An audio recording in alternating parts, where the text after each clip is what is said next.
Hello viewers, welcome back to my channel. আজকে আমি রান্না করব চিকেন দো পেঁয়াজা। তো সেটাই আপনাদের এই ভিডিওতে দেখাবো আমি কিভাবে রান্না করব। তো সবার প্রথমে আমি চিকেনটাকে, এখানে প্রায় 1250 গ্রাম মতো মাংস আছে, মানে 1 কেজি 250 গ্রাম। তো মাংসটাকে আমি একটু ভিনিগার আর লবণ দিয়ে ভালো করে ধুয়ে নিয়েছি দেখুন। এবার এই মাংসটাকে আমি ম্যারিনেট করে রাখবো। তো ম্যারিনেশনের জন্য আমি কিছু মশলা পেস্ট করে নেব। তো সবার প্রথমে আমি এই যে আদা রসুন আর পেঁয়াজ পেস্ট করে নেব সবার প্রথমে। তারপরে আমি শুকনো লঙ্কাটাকেও পেস্ট করে নেব। তবে পেস্ট করার আগে আমি শুকনো লঙ্কাটাকে 10 মিনিট মতো হালকা গরম জলে ভিজিয়ে রাখবো, বোটা ছাড়িয়ে, তারপর সেটাকে পেস্ট করে নেব। আর আমার লাগবে হচ্ছে 250 গ্রাম মতো কুচনো পেঁয়াজ লাগবে। আপনারা দেখুন, এগুলো আপনারা গুছিয়ে নেবেন।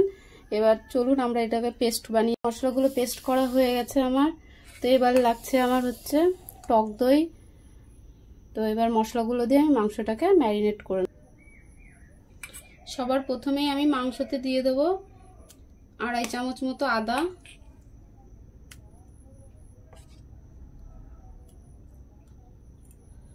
এবার দিয়ে দেব হচ্ছে 2 চামচ মতো রসুন,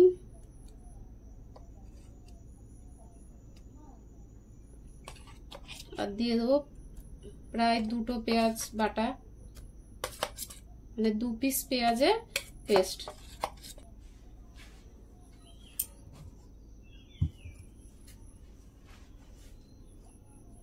এবার দিয়ে দেবো আমি লঙ্কা বাটাটা। আমাদের বাড়িতে লঙ্কাটা একটু বেশিই খায়, সেই জন্য লঙ্কাটা একটু বেশি করে দেবো।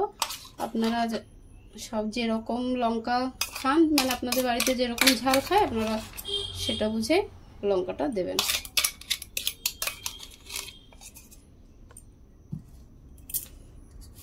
এবার টক দইটা দিয়ে দেবো।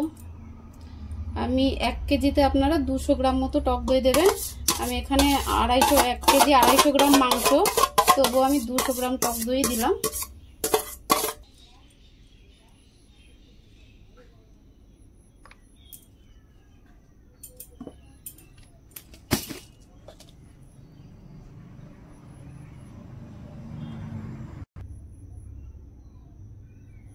এখন দিলাম আমি হলুদ ও চিনি। দেখুন, এবার দিচ্ছি সরষের তেল।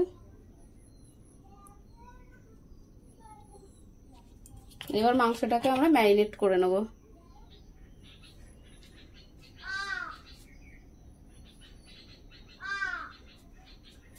লবণটা দিতে ভুলে গেছিলাম, এবার দেবো পরিমাণ মতো লবণ।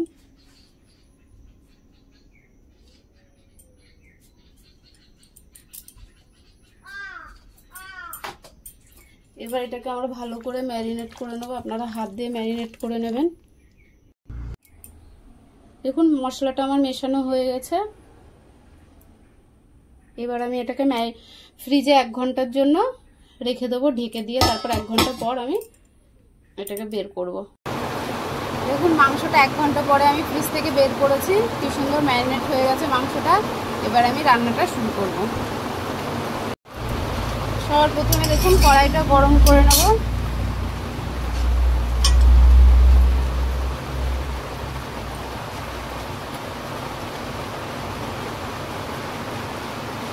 কড়াইটা গরম হয়ে গেছে। এবার এর মধ্যে দিয়ে দেবো একটু সরষের তেল,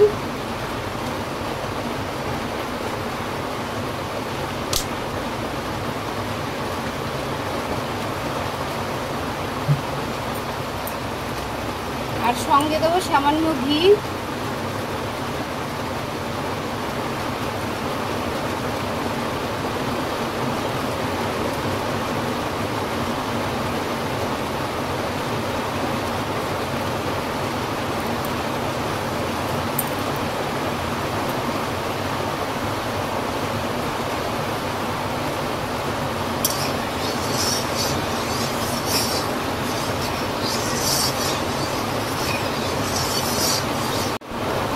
তেলটা গরম হয়ে গেছে। এবার এর মধ্যে আমি পেঁয়াজ কুচিগুলো দিয়ে দেবো।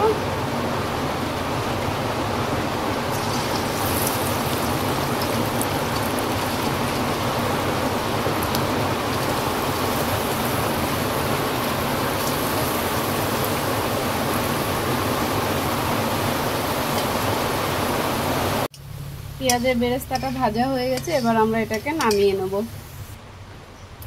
দেখুন বেরেস্তাটা নামিয়ে নিয়েছি, এটা কিন্তু পুড়ে যায়নি, ক্যামেরার মধ্যে এরকম মনে হচ্ছে, একদম পারফেক্ট ভাজা হয়েছে।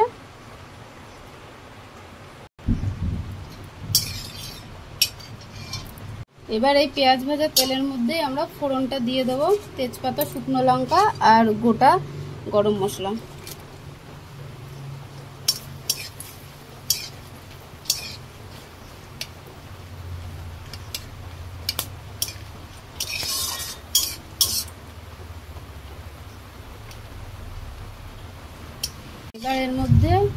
এবার এর মধ্যে আমরা মাংসটা ঢেলে দেবো।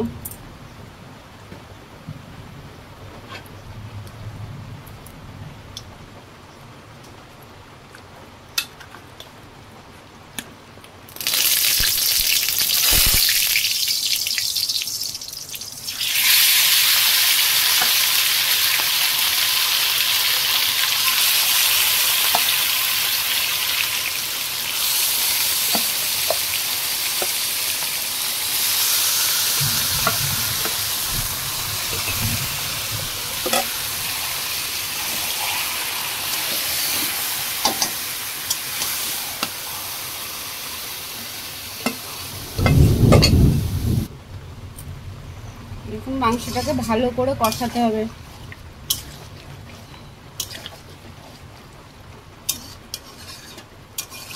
এবারে ঢেকে ঢেকে কষাতে হবে মাংসটাকে।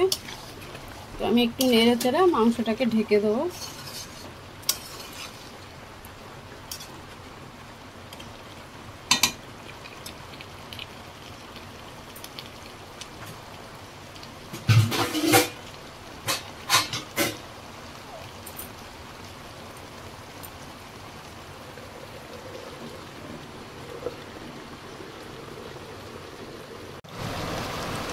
দেখুন মাংসটা থেকে কত জল বেরিয়েছে, এই জলটা কিন্তু পুরো শুকনো করে ফেলতে হবে, কষিয়ে কষিয়ে, তবেই মাংসটা সেদ্ধ হবে।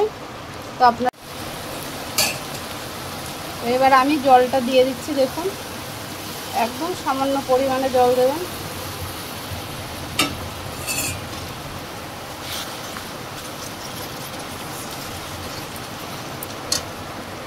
দেখুন ঝোলটা একটু ফুটে উঠলেই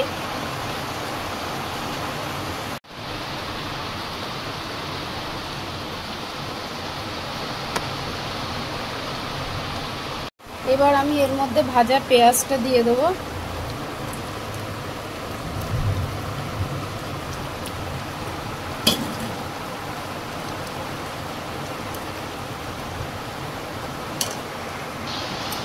চিকেনটা হয়ে এসছে, এবার এর মধ্যে আমি দিয়ে দেবো ঘি। এবার আমি অল্প পরিমাণে ঘি দিয়ে দিচ্ছি।